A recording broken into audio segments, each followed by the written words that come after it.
Bonjour, mon nom c'est Elio Rodriguez Perdomo, ambassadeur de Cuba en France. C'est un grand plaisir pour moi de pouvoir m'adresser aux camarades du Parti communiste français. Comme vous connaissez, notre pays a fêté cette année le 62 anniversaire du triomphe de la Révolution. On a continué pendant cette année, qui était une année complexe, à défendre notre projet socialiste, à défendre notre indépendance et notre souveraineté. Dans un contexte vraiment très difficile, le blocus économique, commercial et financier imposé par les États-Unis contre Cuba a été renforcé d'une manière significative pendant les 4 ans du mandat de l'administration Trump. Plus de 240 mesures ont été adoptées pour renforcer cette politique criminelle contre Cuba. Les blocus constituent aujourd'hui le principal obstacle pour le développement de l'économie cubaine. Cette année, nous avons aussi développé le 8e congrès du Parti communiste de Cuba. Une nouvelle génération a pris la direction de notre parti. L'ancien secrétaire du parti, Raúl Castro Ruz, a pris la retraite.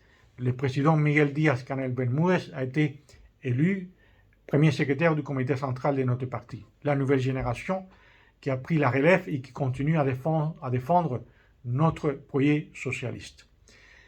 L'année 2021 a été aussi l'année de lutte contre la pandémie de la COVID-19. Comme vous savez, depuis le début de la pandémie, l'année passée, nous avons réussi à bien contrôler la circulation du virus. À la fin de l'année 2020, avec la réouverture des frontières, il y a eu les nouveaux variants du virus qui sont entrés à Cuba, ce qui a provoqué une augmentation significative des nombres de cas, des malades, pendant les premiers mois et pendant les premiers semestres de l'année 2021. Aujourd'hui, la situation sanitaire reste complexe, les nombres de cas continuent à augmenter. Heureusement, nous avons mis tout notre système de santé à faire face à la pandémie, notre personnel médical, nos installations et aussi nos scientifiques qui ont commencé à travailler depuis le début de la pandémie pour trouver des vaccins cubains afin de pouvoir immuniser notre population. Comme vous connaissez, les résultats sont là.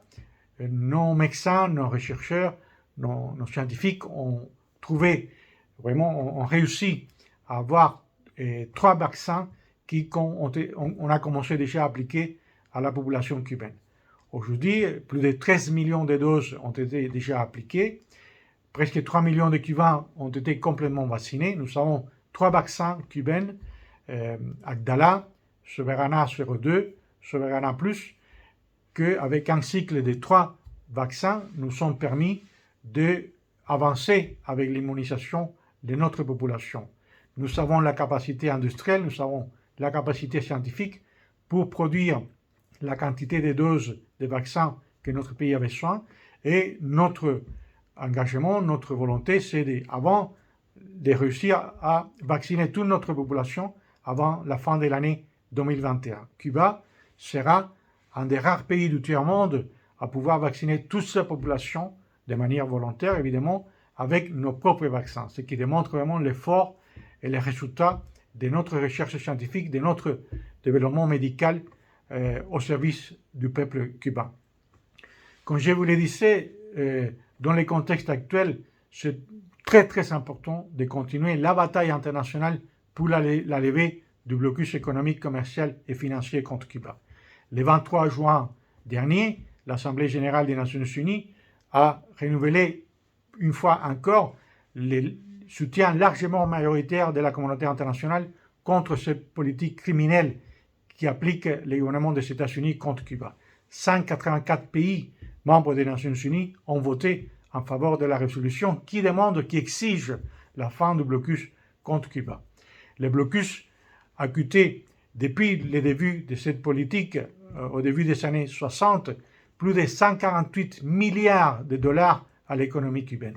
On peut bien imaginer ce que ça signifie pour un petit pays de 11 millions d'habitants, pour une économie de l'échelle de l'économie cubaine. Le coût chaque année du blocus est supérieur à 5 milliards de dollars. c'est vraiment insoutenable, c'est criminel le maintien de cette politique. C'est pour cela qu'aujourd'hui, la campagne internationale partout dans le monde contre cette politique américaine est de plus en plus importante. Nous sommes reconnaissants, nous remercions vraiment la solidarité permanente du Parti communiste français, des militants. Nous reconnaissons le travail des associations en France qui, en permanence, défendent et luttent contre ces politiques criminelles à l'égard de Cuba.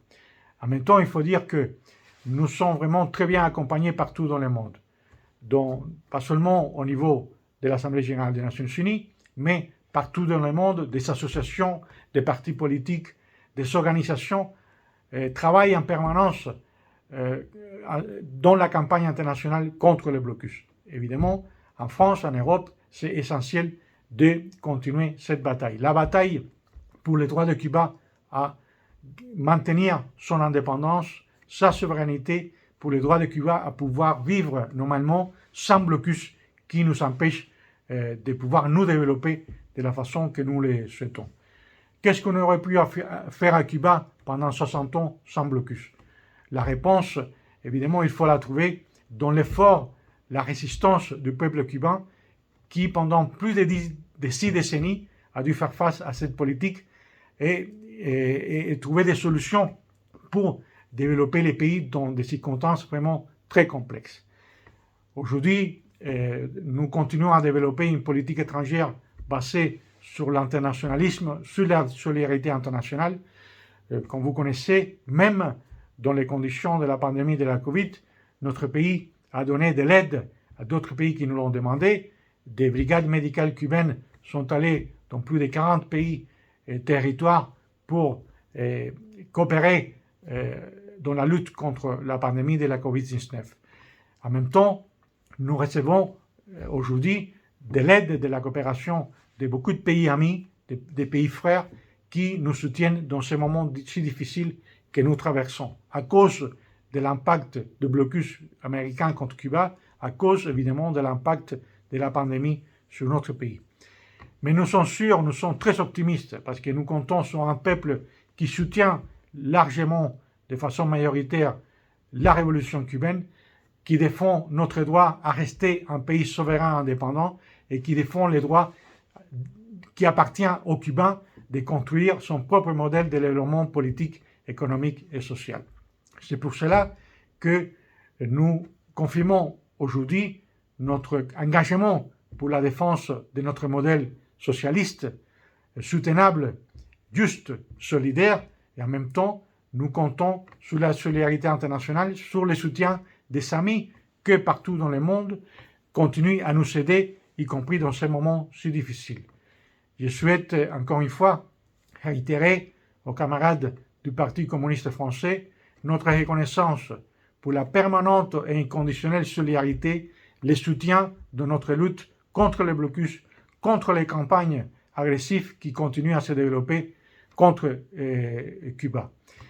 Comme vous connaissez, récemment, il y a eu des émeutes à Cuba au mois de juillet passé et à partir de cela, on a écouté une fois encore les appels à partir de la Floride, de Miami, des ennemis de Cuba qui demandent l'intervention militaire, qui demandent l'agression, les bombardements contre un petit pays comme Cuba. Face à ces campagnes, face aux mensonges, nous continuons à lutter pour la défense de notre vérité, pour la défense de notre indépendance et de notre souveraineté. Comme vous le savez aussi, même à cause de cette campagne qui se développe contre Cuba à partir du soutien du gouvernement des États-Unis, nous avons suivi à notre ambassade à Paris une attaque terroriste qui a eu lieu dans la nuit du 26 au 27 juillet. Des individus ont lancé 3 cocktails Molotov contre notre ambassade. C'est une nouvelle action terroriste contre une représentation diplomatique de Cuba dans le monde. Depuis, dans les dernières 60 ans, des ambassades cubaines, des offices consulaires de Cuba dans le monde ont subi plus de 25 agressions. Des diplomates cubains ont été assassinés à New York, dans les rues de New York en 1980. 2 diplomates cubains ont décédé à cause de l'explosion d'une bombe dans notre ambassade à Lisbonne à l'année 1976. Des diplomates cubains ont disparu en Argentine pendant la dictature dans ce pays de l'Amérique latine. Enfin, pour vous dire que la liste des actions terroristes contre Cuba les dernières années a été très importante, soutenue par les gouvernements et les alliances spéciales du gouvernement des États-Unis. Malgré tout cela, nous restons optimistes. Notre peuple a été capable de résister pendant 60 ans. Notre peuple sera capable de continuer à résister à l'avenir.